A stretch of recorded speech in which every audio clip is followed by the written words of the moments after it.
Okay, folks, let's begin with the economic data that was released last week. We started off the week with the ISM index. What's critical to remember about this number here is that a number below 50 is a sign of contraction in the economy. The prior period was 49. There was no revision up from that number, no change up or down. The market had expected a reading of 50.5. We came in with a beat of 50.9. Now, that might sound good. And okay, it is. I guess we're still expanding slightly. But with $85 billion a month in bond purchases, I always have to go back to this because what's the return on our investment? $85 billion in bond purchases each month by the Federal Reserve for 3 years and 5 years of near zero interest rates. And what is the bang for our buck? 50.9 versus 49.9, which is a sign of construction spending. Prior period 0.1%. The reading was from the prior period initially was 0.4%. They revised it down. So almost flat on construction spending. I'm going to be spending some time on the home builders, the building sector, for a good reason, and this is really going to play into it. This is going to matter. So keep this number in mind here, revised downward to 0.1% to almost flat for the month. Factory orders came in with a beat, a slight beat. ISM Services Index, the prior period was 53.7, market expectation of 54. We came in with a miss of 52.2, not good. So keep in mind that this is the manufacturing index here, the first one, and then you had the services. Both use a reading of below 50 to flash a sign of contraction in the economy, or above 50, a sign of expansion. Non-farm payrolls revised up from the prior period of 175 to 195, which is good. Market expectation of 166. We came in with a beat of 195,000 new jobs. Now, folks, while it's great to see some Americans getting back to work, you need to remember that this is the U3 number. It does not take into account the people that are no longer looking for jobs. It does not take into account people that are working part-time or multiple jobs. So please take this at face value only. You need to be taking a look at the U6 number, which takes into account all of the unemployed, the underemployed, those who are not looking for employment. And these jobs that are being created are not high-paying jobs. The unemployment rate remains unchanged. Average hourly earnings, the prior period was revised up from flat to 0.1%. This period, the market expected 0.2% increase and received a 0.4% beat. Now, well, why is this important? Well, it's good that you have Americans that are able to spend more money. The retailers did well on Friday. But there is a dark side to this, and the dark side is that the Federal Reserve watches earnings because it's a driver of inflation. So you need to keep an eye on this. While it's good to see earnings rise, they're not going to be all that happy if they see it month over month, this type of an increase in the average hourly earnings. Average hourly work week unchanged. Not good. This number is stuck in the mud. Companies are going to offer overtime before they bring on new employees. So you're going to want to see your average hourly work week increase, and that's not happening. Not good. Next week is thin on economic data, and it really doesn't really matter all that much due to the fact that you have Alcoa that's going to kick off earnings season on, I believe it's Tuesday, and it's going to be fairly muted in terms of earnings. The following week is when it really kicks off in earnest. But what are we looking at this coming week? FOMC minutes. That's going to be important because remember that Bernanke floated the trial balloon of the tapering talks in his congressional testimony. The markets did not take it well. And we want to see what was discussed in the last meeting. So the FOMC minutes are going to be important. I think there's going to be a lot of eyes on those minutes. Producer price index, a measure of inflation at the producer level. Then you have the Michigan Sentiment Survey. And that's about it for the week. So the markets will be focused mostly on FOMC minutes and earnings. Let's take a look at the charts. The Dow Industrials on a daily basis, good move higher last week. We closed above 15,100 on very light volume. And this is going to be the theme of this week. It seems as if every week we have a theme, and the theme is this week is that volume is just anemic. I believe the semis were the only one that showed above average volume on a weekly basis. Again, on the daily chart of the Dow Jones, Williams percentage R, good double bottom setup off the 50 level. That's a strong signal. It's a good read. Another double bottom setup on money flow. So it looks like you have inverse head and shoulder setup. Here's your left shoulder, head, right shoulder, potential breakout on a daily basis on the Dow Jones. But keep in mind your volume. Very, very important. Dow on a weekly basis. No shock here. I mentioned last week the probability of continued movement higher on the indexes and sectors that flashed a bullish reversal the prior week was fairly strong, was fairly good. And sure enough, we had a continuation rally last week. Again, volume, non-existent. Yes, it was a holiday week, but we do not rationalize volume. Transports, weekly chart. Why are we watching the transports? Well, we want to look for divergences. We want to make sure that the transports are confirming the move higher on the Dow Jones, and they are. Good move higher, almost 2% on the transports. S&P 500 daily chart, good move higher, 1% on the day on Friday. Again, anemic volume. We haven't broken out on the Stokes yet. We could top out here. Still in a downtrend on the Williams percentage R. That's a daily chart, volatile. Weekly chart, far less volatile. And it looks fairly good. Once again, normally when you get long candlesticks like we have here, you get 3 of them in a row. I'm not going to be a bit surprised to see another move higher on the S&P 500. The question then becomes, as it always does, will we break out to new highs? And the test is always at the top. I think 1650 is going to be a line in the sand. So we have about 19 more points to go, 18 more points to go on the S&P 500 before we hit some stiff resistance. IWM daily chart broke out. They attempted to take it down intraday below this now support, previous resistance. The shorts got squeezed and they closed it above this upper band here. How do we know it was shorts? Well, first off, they gapped it up, and look at your volume. But the key, we don't want to rationalize the move, okay? It broke out. Was it confirmed with higher volume? No. So this breakout is questionable. I'm suspicious of it. And the longs should be on the lookout.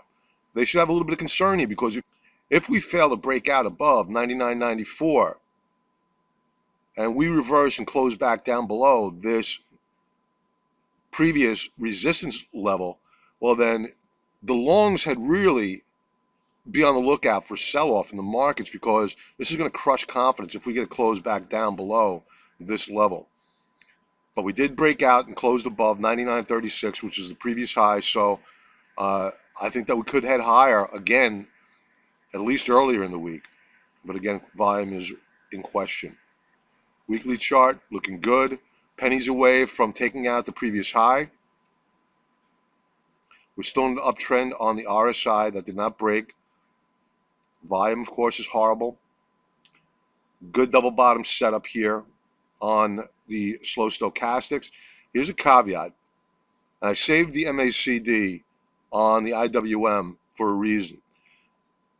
We went negative on the MACD. The black line, which is the fast line, will cross below the red line, which is the slow line. That's a fairly bearish move. What happens many times is that you have that negative divergence, and then after it occurs, and you have the price action in the market pull back, they will try to push prices of stocks up again. And you'll have people get ahead of the MACD because they know you have technicians out there that will buy on a positive convergence of the black line crossing above the red line. So they'll get ahead of this. However, many times it fails. It's just a bull trap. So watch to see whether or not this actually goes positive. It could be positive intra-week. That doesn't mean it's going to close there by Friday. So keep an eye on this. I mean, this time here, this last time, it occurred, right? It wasn't a bear trap. They moved the stocks higher. They made new highs. However, if you go back to, say over here, they try to do the same thing. And this goes back to the 2011 stock market correction. And sure enough, it failed, and bam, it went right down. And where it really started getting ugly was about this time, July of 2011. Okay, the XLF, good week last week, almost 2%. A little bit of topping action, but I'll show you the daily chart in a moment, and it kind of illustrates why we really shouldn't be too concerned about that topping tail. I mean, we're really approaching resistance at 20. Taking out 2027 is not going to be that difficult, I don't think. Volume just keeps haunting me. I know it was an abbreviated week last week, but it just haunts me. Very, very low. Let's take a look at that daily chart.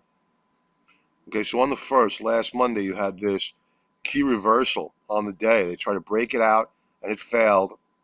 Doji formation on the following day, and then on Wednesday, found support at the 50-day moving average. Friday, good day, bounced right off of that 50.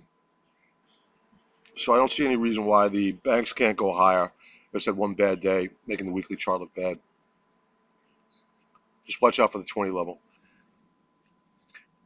Okay, the XLK, technology sector. I mentioned earlier that it was the semis that put in above average volume last week. I meant to say the XLK, the technology sector as a whole, put in above average volume to the upside last week, and that's it. No other sectors that I've seen, and certainly none of the indexes, had such good volume action. And as you can see, weekly chart, we have yet to take out 32.15. 32 is going to be fairly stiff resistance. We were able to close above 31, which is initial resistance. Figure between 31.50 and 32.15, it's going to be somewhat difficult. But if volume keeps rolling in like this, maybe not. All right, the semis weekly chart, and as you can see, volume was just pathetic. And again, just like with the retailers, I mean, it looks like 2013 is going to be a redo of 2012 in terms of volume. You know, obviously slightly better the upside in terms of volume bars, but otherwise, I mean, relative to prior years, there's just no volume. Our next resistance level is going to be at 39.28 for the week, up 1.7%. Fairly good week. Nice little uptrend going here on the slow Stokes. Just keep an eye. Like I mentioned on IWM, keep an eye on this MACD on a weekly basis, not the daily. Way too volatile. Keep an eye on the weekly MACD. Retailers, again, look at this volume 2012, 2013, relative to prior years, non-existent. 53.46 being the breakout point. We're in watch and see mode on many of these sectors. You know, the test is always at the top. Will we take it out? If they do, then we'll proceed higher on the rally. Jury's still out. XLU, just a horrible, horrible chart. I mentioned, I believe I was commenting on the daily chart of the XLU last week and the rally that we had seen, and it just ran counter to what it should have been doing as interest rates rise, and not just rise, skyrocket. When the XLU is a proxy for interest rates, always has been, always will be. When rates go higher, utilities usually underperform. And what should have been a continuation rally on the XLU just ended in a horrible defeat last week. Stiff resistance at $38 per share. I think we're going to break the 50-week moving average and proceed down to the 150-period moving average, which would coincide with the $33 per share level. In other words, I think there's a lot more downside on the XLU. Lots of distribution. Look at these volume bars. Now, granted, yes, you have some up volume bars here too. By and large, the bears are in control. Looks like the stochastic is going to roll over. I would not be a buyer of the XLU. Stay away. All right, the housing sector. Okay, all we keep hearing is the the resurrection of the housing sector. Well, I have some issues with that. We topped out in May at 210 on the HGX, which is the Philadelphia Housing Index. Since that time, we have corrected almost 20%. 168 is 20%. We are only a couple of points away. In fact, in late June, we came a hair away from going into a bear market on the housing sector. Anything below a 20% correction is considered bear market territory. This is not a pretty chart. You have lower highs on your RSI, all your indicators, all on a downtrend. Let's take a look at the weekly chart. Okay, now our weekly chart of the HGX, the housing index.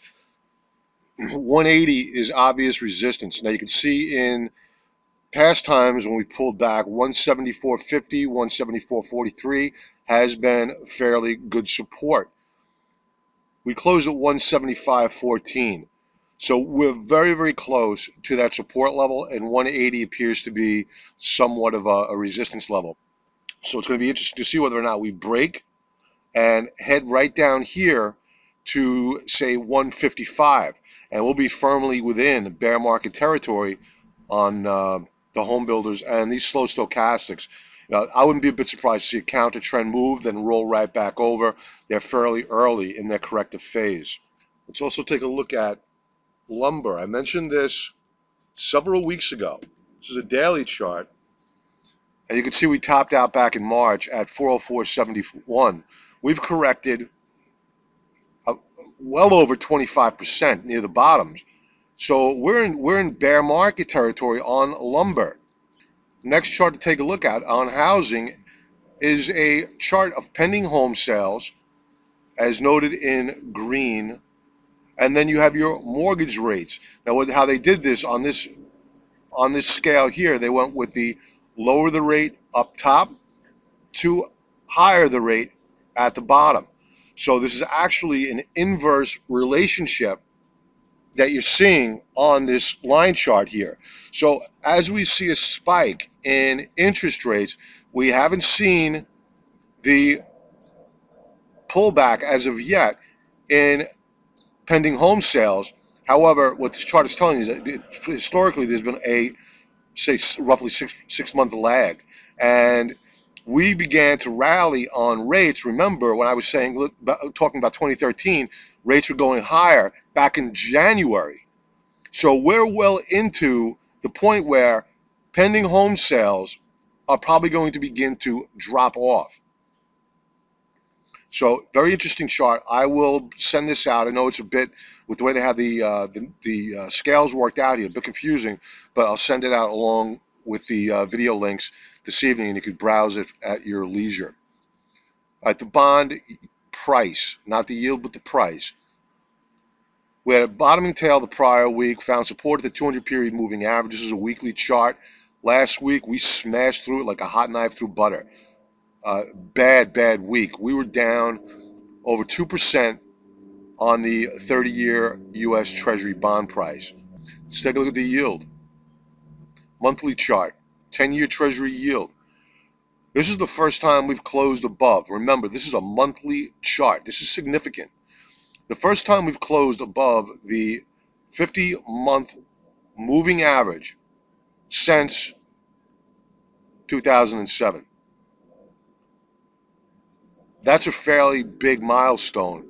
And I think that within this formation that's setting up, I think that we're going to touch, probably in August, the 3% level, and then probably pull back, consolidate, and perhaps even break out and head even higher. The US dollar, an incredible move, weekly chart. We broke out above the previous resistance level, and more importantly, we closed there. The question that you need to ask yourself is, earnings are announced. Remember, Europe is in, frankly, depression. You have Asia slowing down considerably, especially China. You have Brazil, which is a mess.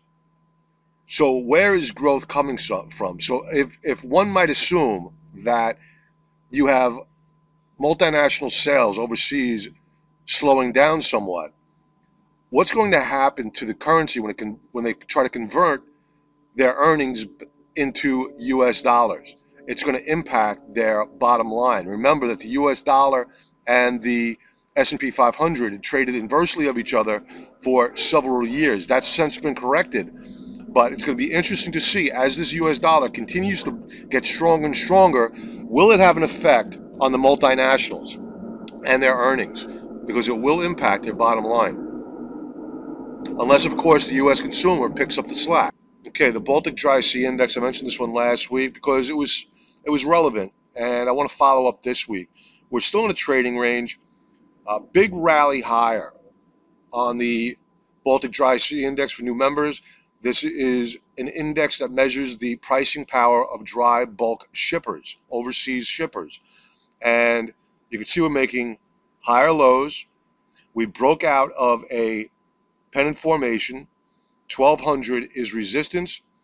Let's see whether or not we're going to consolidate and break out, or will we fall back down and retest these lows, or at least the 800 level, and see if that holds.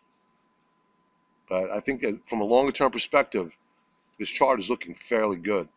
Okay, let's take a look at the VIX. This is going to be the last chart for the market pulse check video. And the VIX is once again below 15. Where did we close exactly? 1489. So big pullback. It's okay because you have your 50-period moving average, which is now flattened out. It's no longer in a downtrend, and we are trading pretty much at that level. Where is it? 50-period. All right, we're slightly below it. 15 on the 50-period moving average. We're below it right now. I'll tell you, folks, I don't think we're heading lower. I think that we're going to consolidate at worst and probably push higher by the end of the week, if not into the following week. The daily chart really doesn't mean anything. We'll skip that. And that's it. I'll catch you on the Focus Stocks video. Talk to you there.